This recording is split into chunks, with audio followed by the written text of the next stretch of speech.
Hi, I'm Anand Kelkar. I work for Creative Digital Systems Integration, or CDSI, that's located in Simi Valley, California.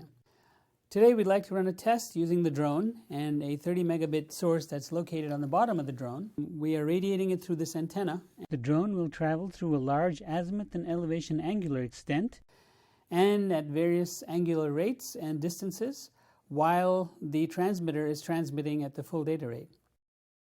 What you see in this picture is a plan view of the flight path of the drone. The drone commences from its launch point and continues to the start point, which is located between the two buildings. As the drone travels through its path, we can talk about what else is visible in the picture. In the upper left-hand corner of this frame, you can see the CDSI premises, and directly below that is a blue X indicating the approximate antenna position. The antenna is pointed towards the center of the frame and is located in such a way so that the drone will have covered an angular extent of plus and minus 70 degrees in azimuth and minus 20 to plus 40 degrees in elevation. The drone has just cornered the far end of its travel path, which is located 150 meters from the antenna position.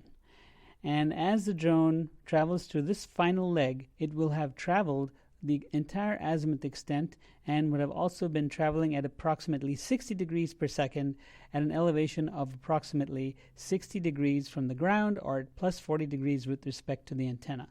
The drone is now returning to its launch point.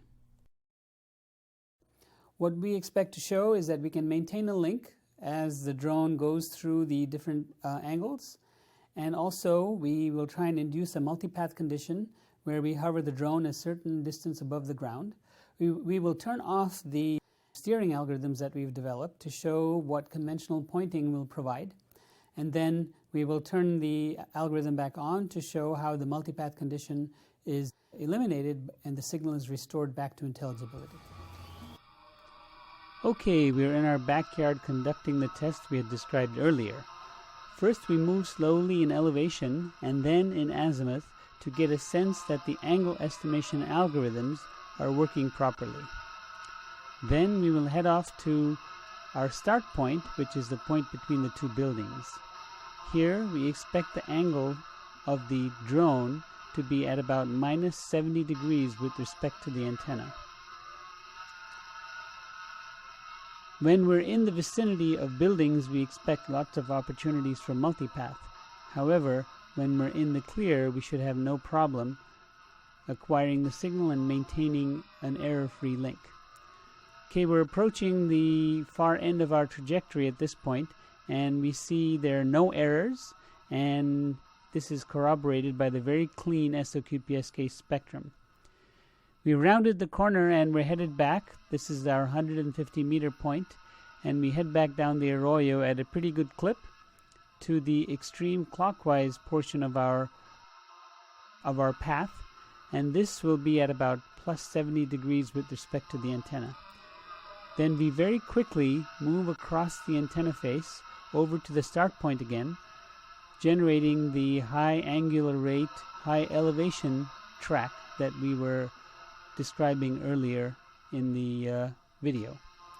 Then we head back to our launch point, and as we descend from our cruising altitude down to the ground, we expect to hover and create an opportunity that is ripe for multipath. So here we will turn off the correlation algorithms. At this point they've been turned off, and we will slowly lower the drone to look for errors. We should start to see errors at this point. We look on the display and we begin to see the errors. We notice in the red circle that the correlation steering is off. We look at the spectrum and we can see the effects of multipath. We turn on the correlation. There, it's back. We take a look at the error display. The errors are gone, and we seem to have taken care of the short-term multipath. Okay, that's the end of the test. Thank you.